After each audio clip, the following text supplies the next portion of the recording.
capsule portant sur la réadaptation, les centres de réadaptation et les personnes en situation d'handicap physique. Tout d'abord, le programme de déficience physique comporte 3 grandes installations. La première, c'est l'Institut de réadaptation Gingras-Lindsay de Montréal, où on retrouve des services internes, donc la clientèle qui est hospitalisée pour une durée d'environ 45-50 jours environ, ça peut varier aussi, et la clientèle externe qui vient pour des rendez-vous durant la journée et ensuite repartent à domicile. On a aussi le centre de réadaptation Lucie Bruno ainsi que les résidences, les ressources à assistance continue, où dans ces services, on retrouve plusieurs programmes de réadaptation à l'externe. Donc, les gens sont vraiment à domicile et viennent pour 1, 2, 3 thérapies durant la journée. On a aussi la réadaptation axée sur l'intégration socio-professionnelle. Donc, les gens qui doivent revoir un peu leur projet de vie au niveau professionnel et évaluer leurs compétences pour le retour au travail. Et certaines cliniques supra-spécialisées, c'est l'exemple de la clinique Parents Plus qui dessert l'ensemble du Québec.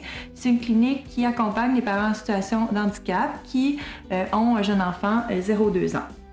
On a ensuite aussi l'Institut Raymond Dehors, donc c'est un institut pour les personnes qui offrent des services pour les personnes qui sont sourdes ou encore qui sont sourdes et aveugles. Le programme de déficience physique, qu'est-ce que c'est? Il y a plusieurs objectifs à la réadaptation. On a de développer le potentiel de la personne à la suite d'une maladie ou d'un accident. On veut réduire ses incapacités ou encore apprendre à compenser les situations de handicap, donc de trouver des stratégies pour pouvoir faire des activités dans le quotidien. On favorise toujours l'autodétermination et la participation sociale optimale. L'usager est responsable de fixer ses propres objectifs et de participer aux différents plans de traitement. Donc l'usager, encore une fois, vraiment au cœur des décisions qui sont prises concernant qu'est-ce qu'il a le goût de travailler en réadaptation.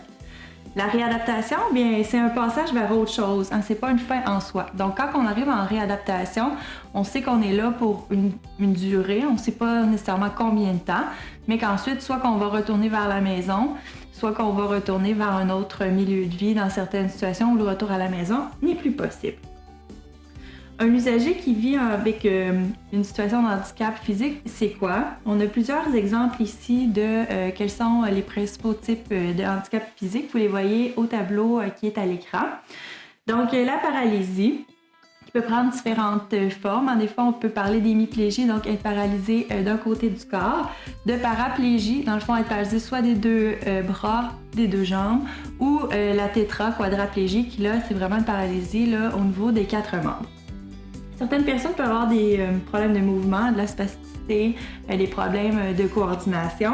On peut avoir des problèmes auditifs, des problèmes visuels et des fois, bien, on a les 2 problèmes. Donc, on va parler à ce moment-là de surdité-cécité. On peut avoir des problèmes de préhension, prendre, tenir, bouger au niveau là, des objets. La perte d'équilibre aussi, là, comme vous voyez à l'écran, qui peut présenter vraiment un risque de chute. Donc, c'est toujours là-dedans aussi où vont se positionner un peu les intervenants, les membres de famille, où est-ce qu'on prend le risque qu'il y ait une chute versus aussi le maintien de l'autonomie de la personne. Petite statistique importante, vraiment les chutes, là, c'est la première cause de décès chez les aînés. Certaines personnes qui ont des problèmes, en fait, qui sont en situation de handicap, peuvent aussi avoir des difficultés à faire leur transfert. Donc, de passer, par exemple, du fauteuil roulant, aller à la toilette, du fauteuil roulant au lit. On vous rappelle encore une fois que si jamais quelqu'un veut aller dans son lit ou aller à la salle de bain, ce sont des choses que vont faire les intervenants. Donc, vous demandez à la personne d'appeler là, un intervenant ou encore, vous pouvez le faire pour elle si jamais elle n'est pas en mesure de le faire. Certaines personnes vont avoir des difficultés dans leur déplacement. Donc, besoin d'aide pour se déplacer. Parfois, on a besoin d'une aide technique qu'on vous présentera un petit peu plus loin ou encore vraiment d'une personne pour pouvoir le pousser, par exemple, le fauteuil roulant parce qu'on n'est plus en mesure de le faire. Une autre chose qui est vraiment à se rappeler, c'est au niveau de la dysphagie. Donc, c'est quoi la dysphagie? En fait, c'est un trouble de déglutition qui amène un risque de fausse route. Je vous amène là, à ce diapo aussi où on voit un petit peu là, le profil de la personne. Donc, qu'est-ce qui se passe dans un contexte de dysphagie? C'est comme si la connexion entre notre réflexe de déglutition et notre cerveau se faisait pas bien. Donc, quand que je mange quelque chose, bien, il y a un risque que ma petite épiglotte ne se referme pas bien et que mes aliments se retrouvent dans mes voies respiratoires. Donc, il faut toujours faire attention avant de donner à boire ou à manger à un usager. On valide auprès de l'intervenant, est-ce qu'on peut le faire? Ça, c'est une information qu'on vous a mentionnée plusieurs fois durant nos capsules de formation, mais c'est très important parce qu'il y a quand même un risque d'étouffement et de complications chez les usagers.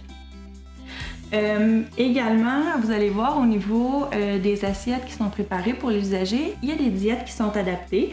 Donc, on peut avoir des diètes qui sont en purée, qui peuvent être de texture hachée ou encore molle. C'est un peu la même chose pour les liquides. Des fois, on n'y pense pas. On se dit « Ah, c'est juste de l'eau ». Mais même pour certaines personnes qui ont une dysphagie importante, l'eau peut représenter un risque d'étouffement. Donc, certaines personnes peuvent avoir une texture différente pour leur liquide, qui va être alors épaissi, soit en texture pudding, miel ou nectar. Encore là, l'ensemble des textures va avoir été évalué par les professionnels. Donc, vous, de votre côté, vous n'avez pas à faire aucune manipulation de ce côté-là.